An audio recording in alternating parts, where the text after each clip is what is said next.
she's alive! Alive!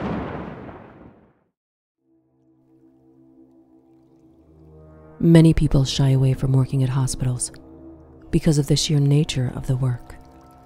Blood and death that seems to surround you on the daily. Add to that unexplained noises, shadow figures, and apparitions of patients that never checked out. Enjoy.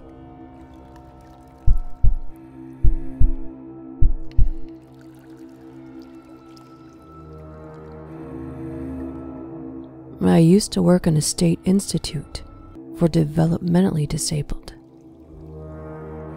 We were temporarily located to another building for remodeling of our building. I was working one night, second shift. We had locked a PICA unit. I saw one of the residents walking down the hall. Very distinct gait and very distinct yellow t-shirt with a happy face on it. I went into the ward to let staff know that they had an escapee. This was a serious situation because this particular resident, Larry, would ingest absolutely anything, from clothing to pens to belts, even a bird's head once, literally anything. He was also very reluctant to go back to his home ward, hence why I didn't bring him back myself. He needed 2 escorts. When we got back into the hall less than 15 seconds later, Larry was gone. We searched the entire building. Outside, downstairs, all the wards, he was nowhere to be found. The entire search lasted less than 10 minutes because I had all extra staff looking for him. I was just about to call the house supervisor to let her know that we lost someone, when out from the bathroom walks Larry with one member of the staff. He had been getting his bath in the bathroom for the last 30 minutes or so. I absolutely, without a doubt, saw Larry in the hallway. I never would have short-staffed the wards like that if I didn't think I'd seen him.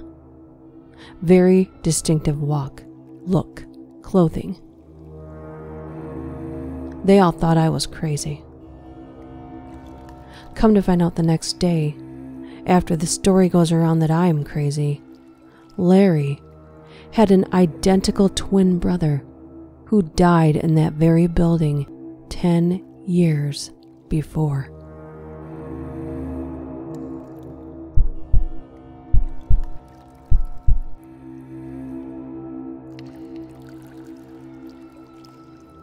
We had one of those lovely patients, always on the call button, hated being on fluid restrictions, you know the type. The nurses have to take turns during the shift answering the call button, so the primary can actually do other work. This guy was a frequent flyer, and because he was very chronic and borderline, the hospital was the only place he wouldn't fluid overload.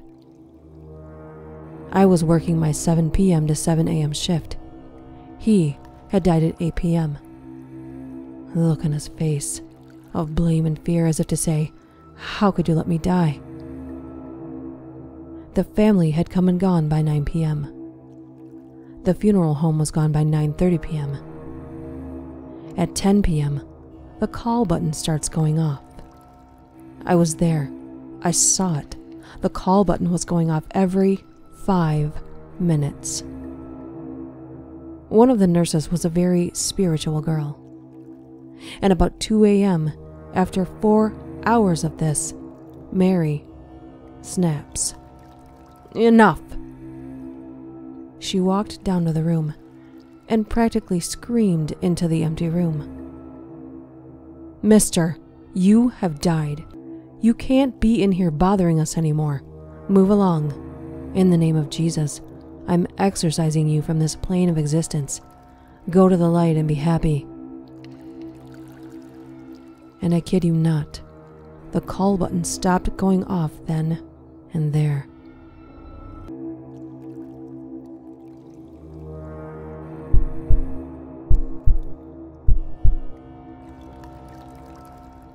I am a South African nurse who is currently living and working in California.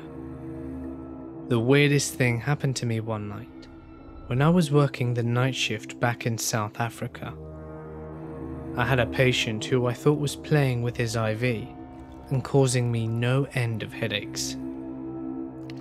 I eventually confronted him after having to open the clamp for what seemed like the 100th time that night. He got really irate with me and said that he had done no such thing, but blamed it on a young nurse in a white dress who he said had fiddled repeatedly with it. I was confused because we wear specific uniforms in South Africa and they were not white at this specific hospital. Needless to say, I was really irritated, and I think we both ended the conversation feeling exasperated. I didn't think about his story about the young nurse for several weeks, until one night I was dealing with a totally different room and a totally different patient. The call light rang, and when I went to answer it, the patient said that she had a problem with one of my staff. Curious, I asked what.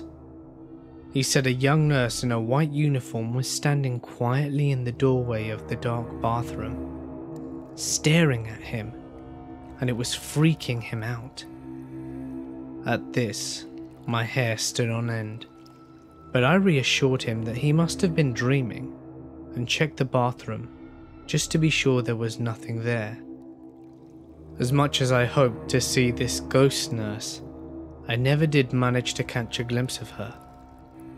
But whenever a patient of mine would bring her up, it would always give me goosebumps.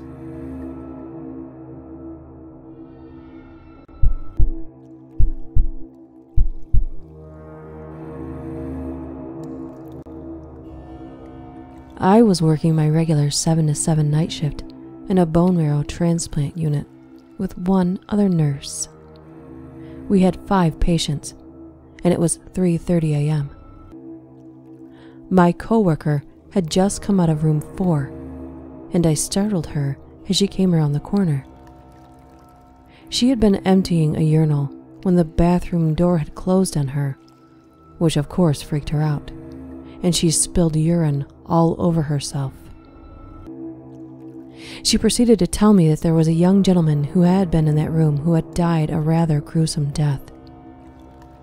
Evidently this man was slated to go home. But one night around 4, the nurses heard a thump, the sound of someone falling. They rushed into the room, and the man was in the bathroom, central line out, and blood everywhere. They coded him, but he died right there in the bathroom. No one is sure why he pulled his line, or what happened, but evidently the scene was a bloodbath. Here comes the scary part. A few weeks later, a sweet little old lady is in that room and asks the nurse if someone had died in there. The nurse explained that this is a hospital, and it was likely that someone could have died in there. The lady proceeds to say, "I think a young guy died in there." The nurse asked her why, and the lady says, "'Cause he's talking to me." This lady has a central line, triple lumen. The nurse goes in there later, and there is blood everywhere. One of her lines is cut. Not pulled out, cut. There are no scissors in the room. The lady proceeds to say that the young man that died there cut her line.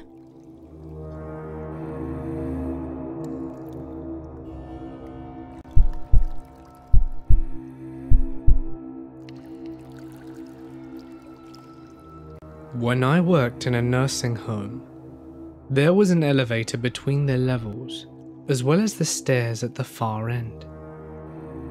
It was shaped like a U, with the nurses' station on one tip of the U, and the residents spread out around the unit.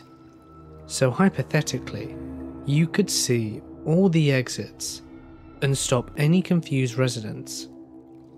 I was studying to be an RN at the time, so I always did the night shift. Here's the thing though, the elevator would randomly go from the top to the bottom floor, and then an hour later come back to the floor that you were on. It was a little bit unsettling, but I tried not to think anything of it, assuming it was just a quirk in the system. That was until the night I saw her, the lady in pink. I was in the nurse's station studying and looking up to see what looked like a resident who was wearing a pink bathrobe, walking without her walker to the elevator from her room on the other end of the unit. So me being a good nurse, I ran to stop her falling or potentially from falling down the stairs.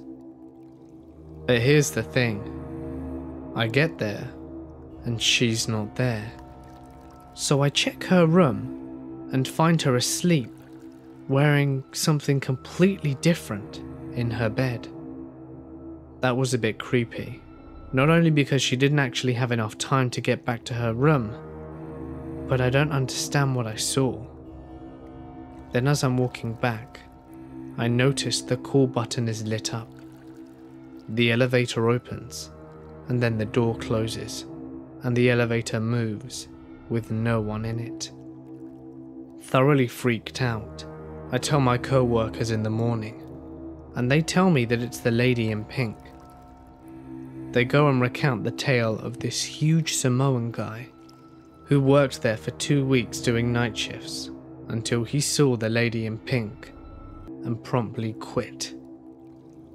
So me, being the big, strong masculine figure that I was, I did the only logical thing. Quit there and then. Hello all, Mortis Media here. The Duchess and I would like you to join us over on my channel for the remaining 5 stories. If you're brave enough, that is. See you soon.